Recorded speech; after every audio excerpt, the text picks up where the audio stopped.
রাফি আর ইমরান দুইজন খুব ঘনিষ্ঠ বন্ধু।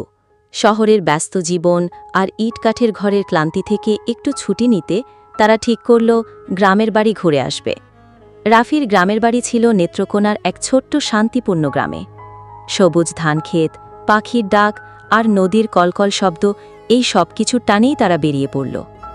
গ্রামে পৌঁছেই তারা দেখল সকালবেলা নারীরা পুকুরে পানি আনছে, ছোট ছেলেমেয়েরা স্কুলে যাচ্ছে আর বৃদ্ধরা গাছের নিচে গল্প করছে। রাফি ইমরানকে নিয়ে গেল নদীর ধারে।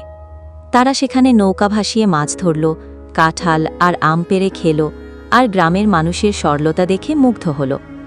একদিন বিকেলে গ্রামের মাঠে তারা হালকা ব্রিজ খেলতে বসেছিল। হঠাৎ বৃষ্টি এলো। দুজনেই ভিজতে ভিজতে হেসে উঠল। ইমরান বলল, রাফি, শহরের বিলাসিতা থাকুক, কিন্তু গ্রামের এই সুখ আর শান্তি যেন চিরকাল মনে থাকে। রাফি মুচকি হেসে বলল, এই মুহূর্তগুলোই জীবনের আসল সৌন্দর্য। সেই ভ্রমণ তাদের বন্ধুত্বকে আরও গভীর করল এবং শিখাল, প্রকৃতিকে ভালোবাসলে জীবন আপনিই সুন্দর হয়ে যায়।